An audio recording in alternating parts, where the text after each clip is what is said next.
All right, what do you say? Let's get after it. It's time for the great debate with Ana Navarro and Steve Cortes. Good to have you both. Steve Cortes, here's the proposition. Thank you. I can't trust the president when it comes to Putin. I can't trust him to do the right thing. He's done it too many times the wrong way. Make the case.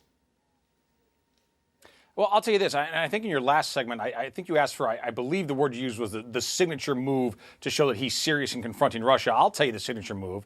It was the United States military in Syria literally slaughtering hundreds of Russian mercenaries in the battlefield. So that, I mean, if nothing else tells you that he is serious about taking on Russia when it's an adversary to the United States, that certainly does. This is a president who, and listen, I was critical of his words in Helsinki. I thought he had a poor performance at the podium, but his actions are the opposite. And in terms of the actions, and I think there's a lot of actions that show his toughness against Russia, I can think of none, though, more serious than actually taking on paramilitary forces from Russia and, again, slaughtering them in the field of battle in Syria. The counterfactual is that the war is far from over there and President Trump wants to pull the people out. But let's take your premise as it stands. Ana Navarro, is that good enough for you?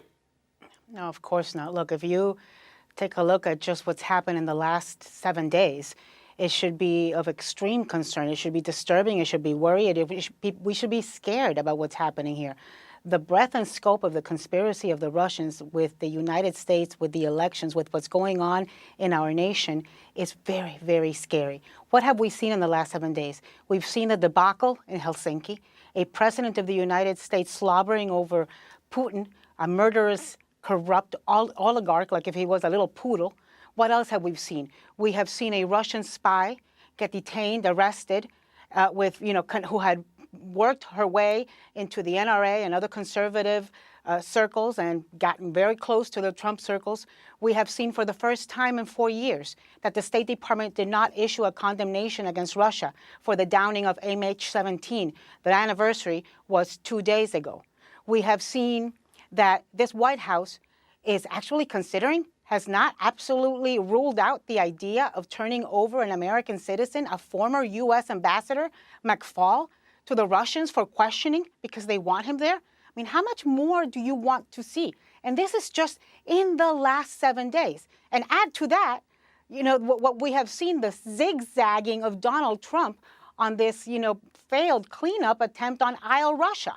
It has been a disaster. And I'm just talking about the last 7 days. So, Cortes, let's do one of your favorite things to do. Let's play the if Obama did it game. If Obama had that list of accomplishments over the last 7 days, you wouldn't even use his last name. You wouldn't use his first name. You would only call him by his middle name. All you'd be saying is Hussein all the time because you would believe that somehow he had some type of nefarious connection, and that's what it was all about. How do you justify it?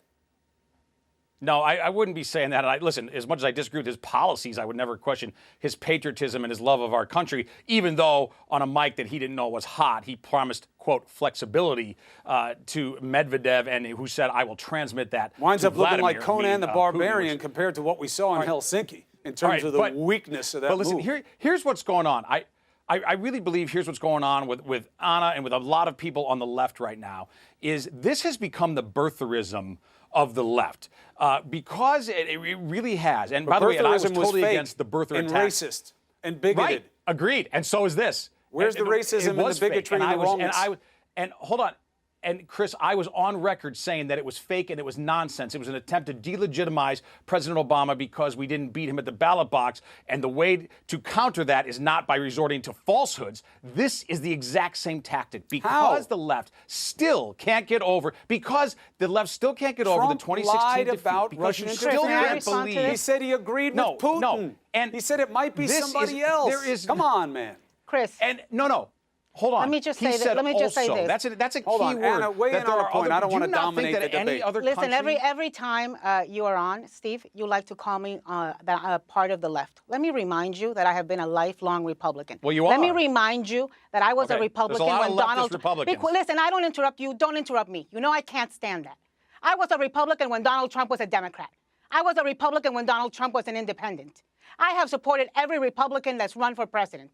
And I can tell you today that Ronald Reagan, who had the strength of his convictions when he was confronting Russia during the Cold War, when he was confronting Gorbachev, would be rolling over in his grave today if he saw the behavior of Donald Trump and this administration, and he saw the number of so-called Republicans who turn the other way and somehow find a way to excuse this inexcusable behavior. Look, here's, I think, the reality. There is this idea that Donald Trump is somehow a Russian agent. This is the birtherism of the left. It is. I mean, that is the reality of the situation. And why? And let's be honest about this, Chris, because you and many people still can't believe that he won in 2016. And instead of analyzing you couldn't believe he won in and the 2016. angst of the American people. You didn't think he was going to win. That's not true. You didn't think he was going to win. I did in the end. It took me a while, but I did in the end, Chris. I did, and I like fought, after the I results fought is when you saw for him to Come on, win. Steve. No, Listen, no, you got to do before better than this, my friend. But You've never heard me say that Trump is a Russian agent. I get criticized all the time because I practice this I only know what I show edict. I don't know if it's my legal training or just journalism. I don't get into the speculation about what we know. I just say the probe should end. I'm not saying he's a Russian asset. I'm saying that he sat on his asset when he was supposed to be confronting Putin.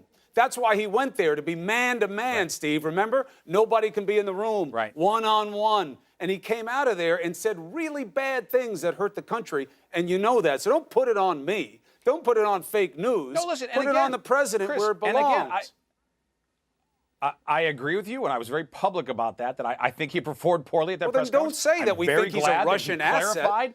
Don't say that. Look, it's not true. Hold on. This is the reason but this is being said all over. Hold on. Not this here. Is being said We're having all a reasoned debate. Media. And you're going to this nonsense. That he is compromised by Russia. The reason people have questions is because it is hard to explain. It is impossible to explain and understand this behavior by a U.S. president to undermine his own U.S. intelligence agencies over and over again. This is a guy who likes to pick a fight with just about anybody. True. He picks a fight with dead people. And yet when it comes to Putin, all we see is deferential treatment. That's the weird part, Steve. So you begin to ask yourself, you have to ask yourself, if you're a reasonable person who is not a cult member, that's the weird part. What is the reason? I mean, it's got to be that he's compromised in some way. Whether it's golden showers or whether it's money laundering. Look, and I don't put any stock in any of that stuff. There has got to be a reason. Because I haven't seen any proof of it. But I'm telling you, the curiosity is contagious because it doesn't make sense on its face, Steve. And you guys think that he's doing the right thing by going on Trump TV to the mothership over on Fox where they don't ask him any questions and he gets to lie about whatever he wants, and that's good because it reinforces the base. It doesn't expand the tent. It doesn't reassure the American people, the majority of whom did not vote for him, that he has their best interests at heart. And that's where you should be focused, not on blaming me with birtherism. That's nonsense, Steve. Well, no, I believe this is birtherism. But by the way, he went on CBS News tonight. He's not only going on Fox TV. So that's an unfair criticism of him. And CBS News has been no friend to him. But you think that interview was like what happens when people are on here? You think it's the same standard? You think it's the same job that's being done? You know he picks his venues very carefully. I think CBS News has been. Look, I'd like him to come on CNN. I'm a CNN person. I'd love him to come on here. It's an open invitation. I think he can handle it. I think he'll do great. He would. He's his best advocate. He'll do great. No offense. Yes. And, all right. And I hope he does. It's one of the reasons he's president, right? Is he did but that all continually. I'm saying is this. Here's the thing, too. I think. Go ahead. Make your last point. I got to go.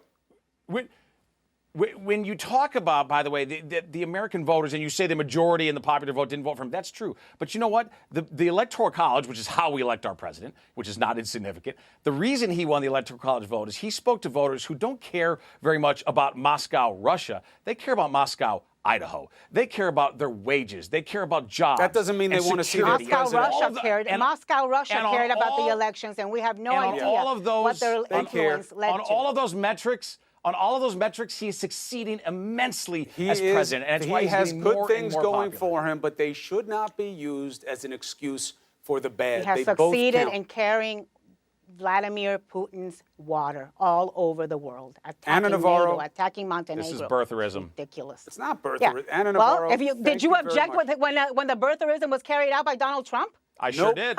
I sure really? did. Play the tape. I'm going to check it, Cortes. Yeah. I'm going to check it. I mean, how ironic to throw out birtherism when Donald Trump is the guy who birthed birtherism. This is the birth of irony.